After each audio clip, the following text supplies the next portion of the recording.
یہاں تک بات کرنے کے بعد غزہ کے جو پلان ہے اس میں ایک چیز کمزوری نظر آتی ہے جو شاید آگے چل کے مسئلہ ہو، اور وہ ہے فلسطینیوں کی ریپرزنٹیشن نہیں ہے اس میں. صحیح. فلسطینی جو ہیں وہ پولیٹیکل باہر ہیں. حماس کو ڈسارم کرنے کی بات کی جا رہی ہے. اگر آج حماس ڈسارم ہو جاتی ہے، کل کو اسرائیل کا پھر موڈ ہوتا ہے حملہ کرنے کا، تو کون روکے گا ان کو؟ The only credible force in Palestine to stop Israel was Hamas. Secondly Hamas ایک بڑا عجیب و غریب اسٹرکچر تھا. It was not a terror organisation یا ریزسٹنس آرگنائزیشن. یہ ایک سوشل ویلفیئر بھی تھی. جو لوگ زخمی ہوتے تھے، جو لوگ شہید ہوتے تھے، ان کی لک آفٹر کرنا، ان کی فیملی. تو it was sort of a local government. ان کو صرف آپ ٹیرر آؤٹ فٹ نہیں قرار دے سکتے. It was sort of local government. اچھا، یہ کہنے کے بعد اب ہمارا سوال آتا ہے جو مین امپورٹنٹ ہے، جس میں سوالات ابھی جوابات آنے ہیں. وہ کوئی جو international stabilising force I S F ہے، اس کا کیا ہوگا؟ کچھ لوگوں کا خیال ہے کہ 20 پوائنٹ پیس پلان میں اس کی موجود ہے، لیکن فوجیں جو ہیں یہ اس طرح کے ادارے ایس او پیز پہ چلتے ہیں. تو اب اس میٹنگ میں امید ہے کہ کچھ ہمیں اس کے خد و خال نظر آئیں گے کہ اس فورس کا رول کیا ہوگا، وہ کس حد تک پیس کی طرف لے کے جائے گی، اور یہ جو فریکوینٹ انکرجن ہے اسرائیل کے، کیا وہ رکیں گے. اس اچھا، کے ساتھ ساتھ آپ نے انٹرپٹ کر رہا ہوں ایران کے... میں حسن صاحب آپ کو. جیسے آپ نے بولا کہ 47 ممالک موجود ہیں پاکستان سمیت، اس میں امریکہ خود چیئر کر رہا ہے جو ڈونلڈ ٹرمپ ہے، اور جس کا مسئلہ ہے فلسطینیوں کا، ان کی جو ہے نا نمائندگی نہیں ہے. اس کے علاوہ اور جیسے آپ نے بولا کہ حماس کو ڈی ویپنائز کرنے کی باتیں ہو رہی ہیں، تو جب جو وکٹم ہیں ایک طرح سے فلسطینی، وہ ان کی جو نمائندگی وہاں پر بورڈ میں نہیں ہے، تو آپ سمجھتے ہیں کہ یہ اتنا افیکٹو ہوگا؟ دیکھیے، افیکٹو تو اس کو کرنا پڑے گا. ہمارا فلسطینین کی ریپرزنٹیشن نہ ہونے کی ایک جو ریزن سمجھ میں آتی ہے وہ یہ ہے کہ ان میں بہت سارے فیکشن ہیں. اگر ہم کسی کو بھی شامل کریں اور دوسرے کو نہ شامل کریں تو وہ بھی ایک ایشو ہوگا. تو آئی ایم شیور کہ کسی سٹیج پر جہاں گورننس ہوگی یا پولیسنگ ہوگی، وہاں 100% ان کو فلسطینیوں کو انوالو کرنا پڑے گا. لیکن ابھی کیونکہ باتیں ہو رہی ہیں بہت ہائر لیول پہ، ایڈ پہ اور پلانز پہ، تو شاید اس لیے انوالو نہیں کیا. لیکن یو آر رائٹ کہ اگر فلسطینی نہ ہوئے اس طرح کے معاہدے میں اور ان کے بہاف پہ کوئی ایگریمنٹ ہو جاتا ہے تو اس کا کوئی فیوچر نہیں ہوگا.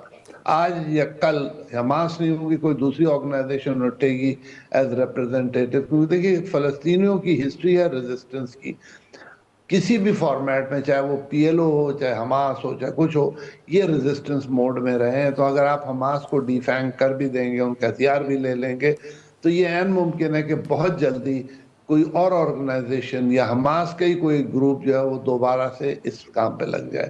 تو فلسطینیوں کو ریپرزنٹیٹیو کو ان کو جگہ دینی پڑے گی، چاہے وہ ایڈمنسٹریشن میں دیں، چاہے اس کی پولیسنگ میں دیں.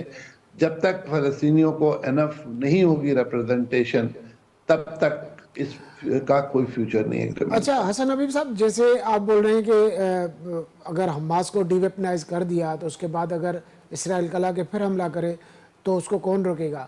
اور جب ہم نے بات امن بورڈ جب جڑ رہا تھا تب یہ باتیں ہو رہی کہ امن فورس بنانے کا اعلان کیا ہے. اس میں انڈونیشیا نے بھی اعلان کیا اپنی فورس بھیجنے کا. پاکستان کے حوالے سے باتیں چل رہی تھی، وہ ابھی تک وہ اس کا واضح طور پہ منع کر دیا گیا فارن آفس کی طرف سے. تو وہ جو امن فورس قائم ہوگی وہ بھی اس کا بھی تو کوئی کردار ہوگا وہاں پر. دیکھیے، یہی ہمیں دیکھنا ہے کہ جو انٹرنیشنل اسٹیبلائزیشن فورس ہے وہ اس کا مینڈیٹ کیا ہوگا. ابھی تک وہ سوال کا جواب نہیں آیا ہے. Either they will carry weapon, اگر ویپن کیری کریں گے تو کیا ہیوی ویپنز بھی کیری کریں گے؟ کیونکہ دیکھیے اسرائیل کے پاس موسٹ ماڈرن ٹینکس ہیں، most modern artillery, air force, missile systems ہیں. تو آئی ایس ایف جو ہے وہ اپنا بھی ڈیفنس نہیں کر پائے گی اگر وہ اسرائیل کے سامنے آ جاتی ہے. تو وہ کون سی گارنٹیز ہیں جو امریکہ دے گا اسٹیبلائزیشن فورس کو، پیلسٹینینز کو؟ جب یہ غزہ کا پلان شروع ہوگا جس میں ریکنسٹرکشن شامل ہے، جس میں اس کے کمرشل اور ٹورسٹک ہب کو اٹھانا ہے، بہت بڑا پلان ہے. مطلب 70 بلین کا جو ایسٹیمیٹ ہے وہ میرے خیال سے بہت ناکافی ہے. لیکن کام تو شروع ہونا چاہیے، کم از کم بیسک انفراسٹرکچر آئے،